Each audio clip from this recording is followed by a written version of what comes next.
Mr. Y. Sudhir Kumar Shetty, President of UAE Exchange and a leading figure in the field of finance and global remittance. He has been leading the UAE Exchange global operations since 1991 and is a member of various executive and business councils in the UAE. Under his leadership, UAE Exchange made tremendous achievements. In 1999, it became the first money exchange company to use internet and introduce instant cash transfer, express money anywhere in the world. He has received the Jeevagram Global Personality Award in 2012 and NRI of the Year Award in 2014 for his immense contribution.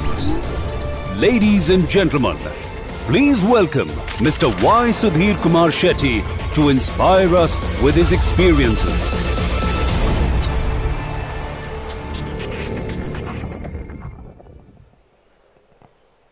Thank you, Subhash ji, for that introduction.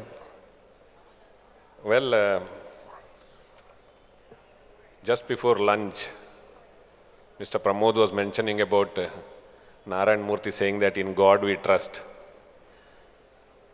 We, the accounting professionals also, we also trust in God, but all others we audit.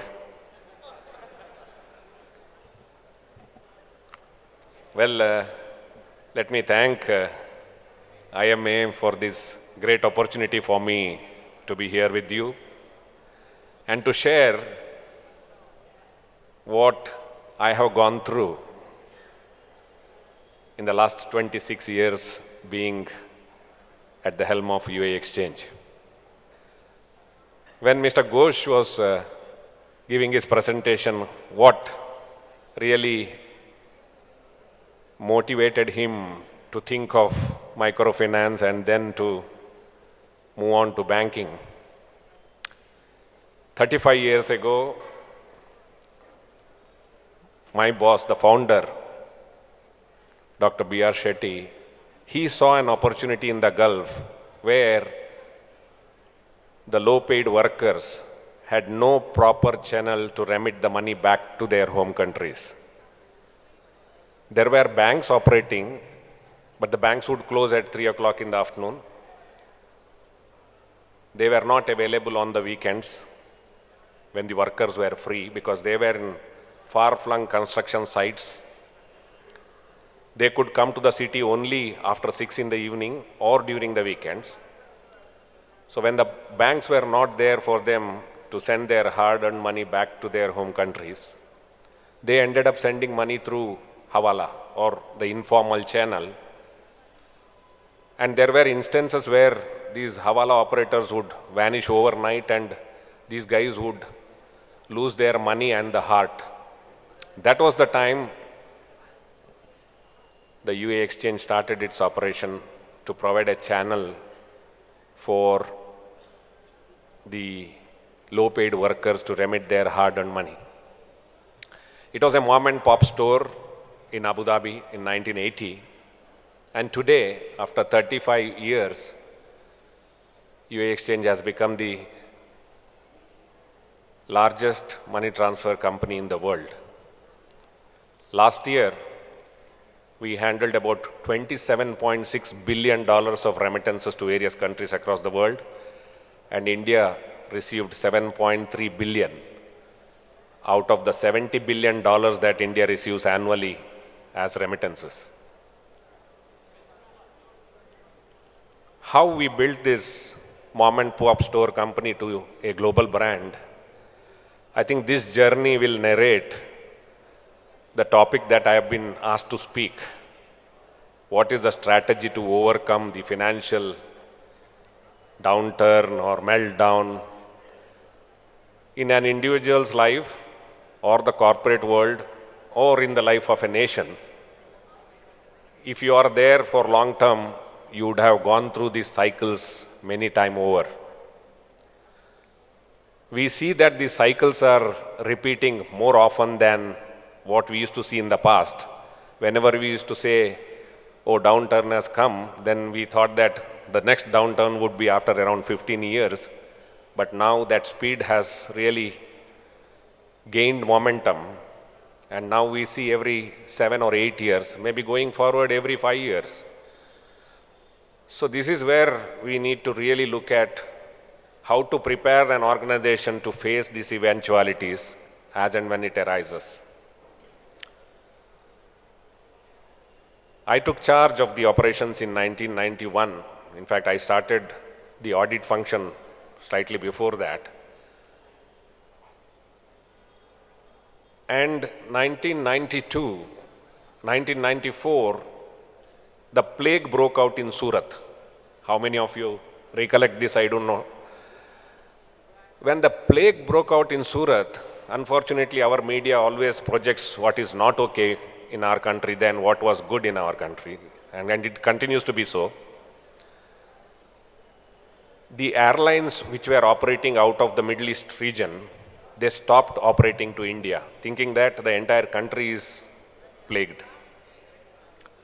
Those days we had only one product, printing a draft and giving that draft to the customer. He will go to the post office and then he will send those drafts by mail to his wife or to his bank where he maintains an account.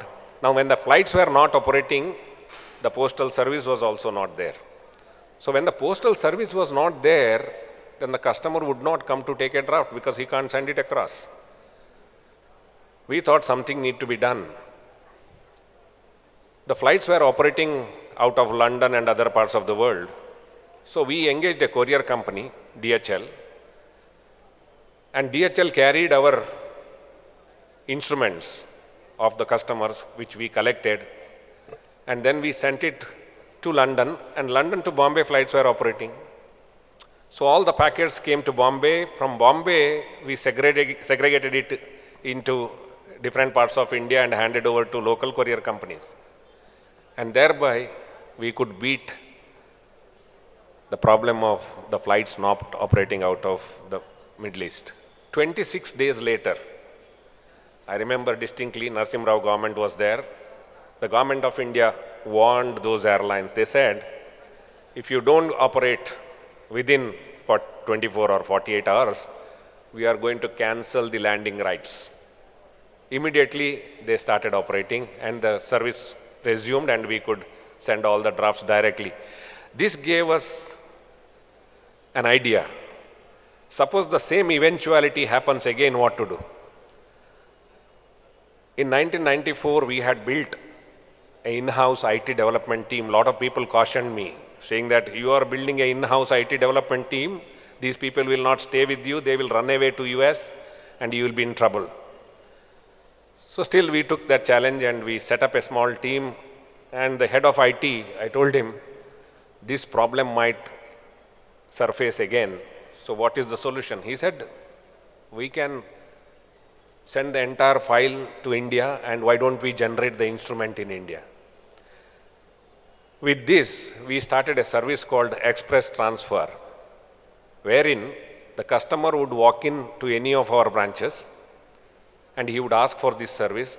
The draft or the check, it is actually a check drawn on our current account with various banks in India, but it was popularly called as draft. We started printing these drafts in India. And we went back to the customer saying that no matter wherever you are in India, within 72 hours, we will reach your draft to your home or to your bank, and we will give you a confirmation of delivery within 72 hours. This gave us an opportunity to introduce a new product. What I mean to say, why I am saying this is, in every problem, there is an opportunity. I think we need to have the wisdom to seize those opportunities. And we, because of this one product, it was a path-breaking product because people never expected a draft to reach to their bank or to their home within 3 weeks, started reaching within 3 days. This gave us another thought, why don't we think of something faster than this? And we thought of, we had a famous brand providing the instant cash payout product. For technical reasons, I cannot name the product. And their product was very good and it was very advanced. but the pricing was not right. So we launched our own product called Express Money, which is instant cash payout in the location of the customer's choice. Today, this product is in 155 countries with 180,000 locations where a customer can pick up cash within the same minute of sending it from across the globe. We have our relationships with almost all the banks in several countries. We have about more than 35 banks in India where we launched a latest product on internet, which is host-to-host connectivity. This product is called Flash Remit, wherein the customer's account gets credited within minutes, and this does not have any manual intervention. Even on a Sunday, even on a public holiday, even at midnight, a customer's account can be credited anywhere in India and his beneficiary can draw money from any ATM. This is what the technology has done for us. When I say, these kind of services, especially the foreign exchange and remittance services, it's a highly competitive field. We have to operate on low margins. We need to have a check on the cost. We have 143 operators only in UAE.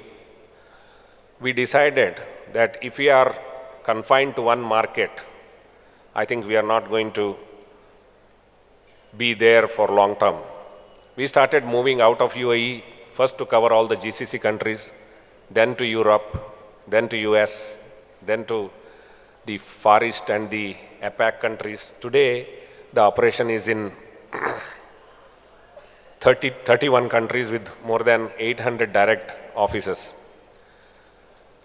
A company which started in a very, very small way, today caters to almost all the countries where the remittance is very active. And in terms of technology, we have the best technology in place. And going forward, of course, on the security side as well as the product side, we keep on innovating and offering products which are really futuristic. We always had in mind that, when we are going out of one region to another region, it is not the question of whether you will be able to maintain the standard when it comes to the service, but how well you can adopt the local cultures in those countries. The culture of service in one region is totally different than in another region. So we said we will recruit local talents in those countries wherever we are, because it is important that we speak the language of the customer. Only when we speak the language of the customer feels homely. That's where the relationship gets built. In a service like the remittance or a foreign exchange, there is no account relationship. We don't maintain an account for a customer, but we need to keep the loyalty intact. So this is where we thought and we implemented some of the principles of management. We said, if our employees across the globe, if they have to make the customers loyal to the company, then we need to take care of the employees. This morning I was listening to Mr. Pramod saying that how do you retain talent? I think first we need to look at our internal customers. He also mentioned about the Southwest Airlines. The Southwest Airline is the only airline in US which had a continuous track record of making profits. The principle in Southwest Airline is employee first, customer next. What happens is, if you are treating your employees well, they will make sure that they treat our customers well. If our employees are not happy, they can never make the customers happy. What we did, especially in the Gulf region, it's the company policy that manager to messenger would get fully furnished accommodation. Why it is important? It is important because In the Gulf region, the tenancy agreement is only for a year, and the building owner can ask you to get out after 1 year. The people will have to search for another accommodation. The rents are very, very high. The company cannot cope up with the revision of allowances every year. So we thought, let us take away all these headache from our employees, and the company decided to give fully furnished accommodation from manager to messenger. The second thing, we have an employee service center within the organization. You know, in all the foreign countries, when our people are working, they have to have a visa. Their visas are provided by the companies, but their families' visas are not taken care of by the companies in most of the companies. We said we will take care of that aspect as well. In addition to that, sometimes, they need their families to come on visit visa. They need their children's residence visa to be stamped. So if they have to go on their own to the ministry, they don't know where to submit the papers. They don't know whom to contact. They don't know what are all the papers they would ask for.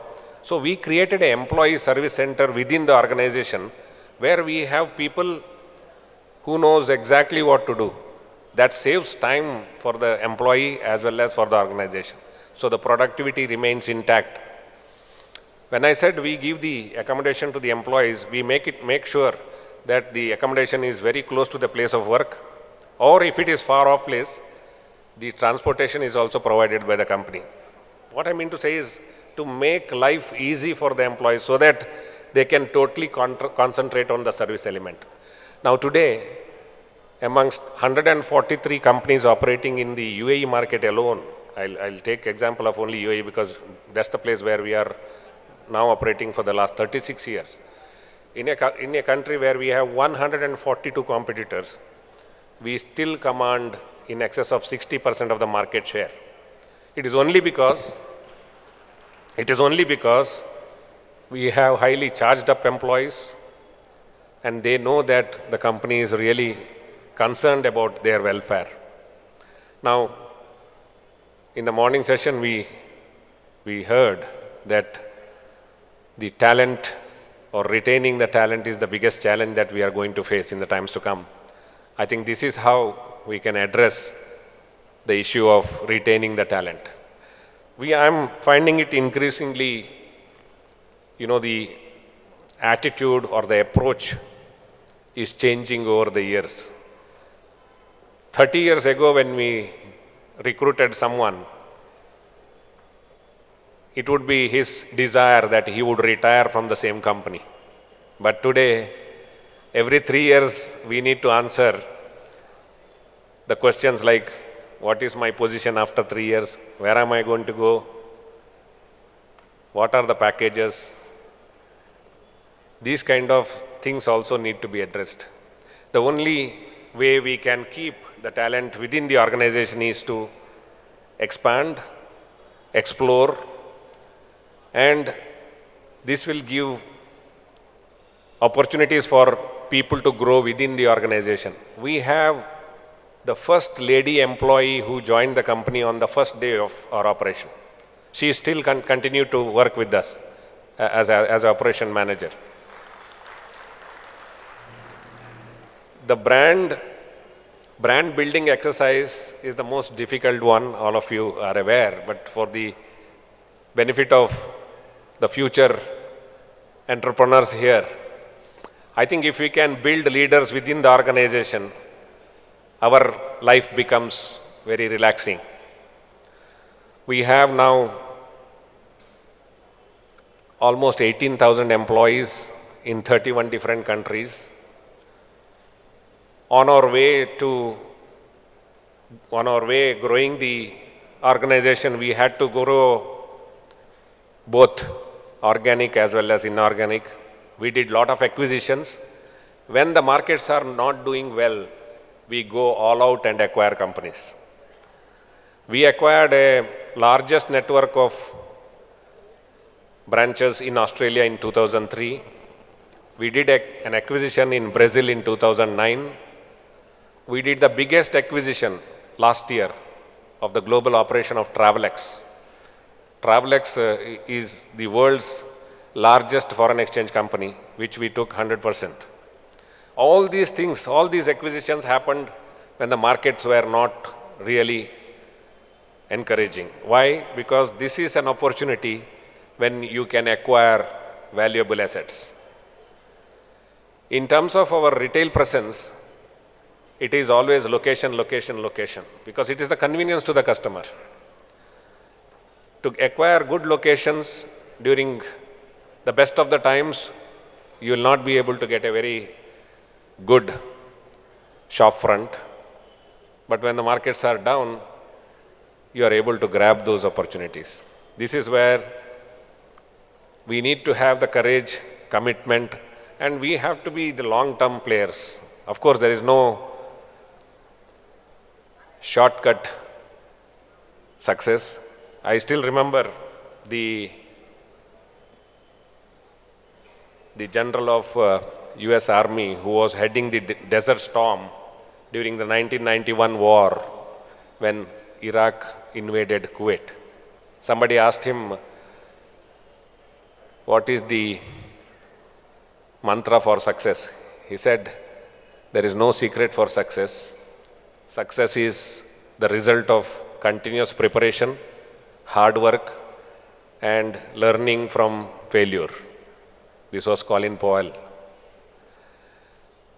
I think in an organization, if you really play a role where you are determined to stay there for long term, things go on happening to you.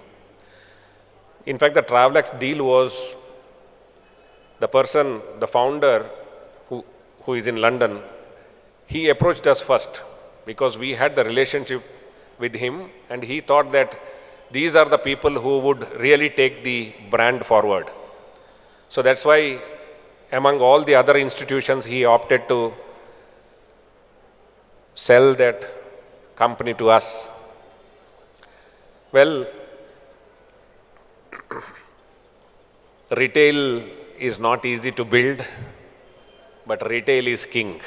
Why I am saying this is, in all the meltdowns that we have seen for the past 3.5 decades, the retail is the one which had the lowest impact of any such ups and downs, because it takes years to build the retail network, and that really keeps you going, because the longer you take, the longer you last. I would like to touch upon what are the various things that we need to keep in mind to prepare the organization for a longer term. We can always expect these kind of volatility in the markets. Now today we talk about the oil crisis. In the 2008 fiasco, we talked about the financial institutions melting down. In the future, we don't know what is going to happen. People ask me always, you are building network in so many countries, but the future is for digital. So we need to prepare ourselves for meeting the demands of the future customers. So we are embarking upon internet, mobile apps, standalone kiosks. All these things are already in the pipeline. We are waiting for the infrastructure to fall in place before we introduce these products. It is important that we need to diversify. We can't be confined to one market, one product. It is better we spread our risk. We need to have an open mind to accept even our competitors as complementing businesses, because the environment changes. We need to keep a control on the cost, because that is what we can control. In the revenues are not in our hands, but cost can be controlled. By retaining our loyal employees, the cost of recruitment, I think today morning also he shared what is the cost of recruiting and training and making them part of the organization. When I say making them part of the organization, I am again, the one thing that I have in mind is the culture of the organization. and innovate and adopt technology as it emerges so that you stand apart from competition and you stay ahead of the competition. These are some of the things I think which we need to keep in mind if we have to really compete in a world where competition is the order of the day. This afternoon, Mr. Pramod touched upon the spiritual quotient. There are a lot of organizations who have made it big but did not survive long enough because the people at the helm were not following the principles and the ethics of business. It is very important, if you have to last long, if you have to be relied upon, if you have to be trusted, if people will have to have confidence in you, you need to have the business ethics in place. I still remember the words of Gandhiji. He said, the 7 deadliest sins. He said, wealth without work, pleasure without conscience, knowledge without character, commerce without morality, science without humanity, worship without sacrifice, politics without principles. These are the 7 deadliest sins. I think this applied then, this applies today, and this will apply forever. We need to keep these principles in mind in running an institution. We need to lead by example. There are a lot of people who are silently watching us what we do, both internally as well as externally. I keep saying this in various forums when we speak overseas in different countries where we have an opportunity to address, especially Indians. We are very much concerned about the erosion of the ethics in leadership. I remember Lal Bahadur Shastri ji, he was a teacher. And he was getting 15 rupees salary a month. One day, one of his close friends, he came home and asked for 50 rupees loan. Shastri ji said, I don't have any money with me. Then Shastri ji's wife, she gave that 50 rupees to Shastri ji's friend. So then Shastri ji, after the guest left, he asked his wife, how did you manage this 50 rupees? Then she said, out of the 15 rupees salary that you get every month, I could save 2 rupees and we could run the family in 13 rupees. Very next day, Shastri ji went to the revenue department and told them, this month onwards, please reduce my salary to 13 rupees.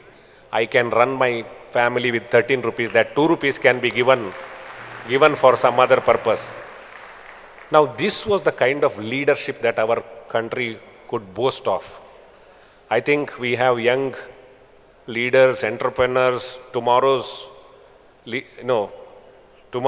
torchbearers. We need to maintain these principles under any cost.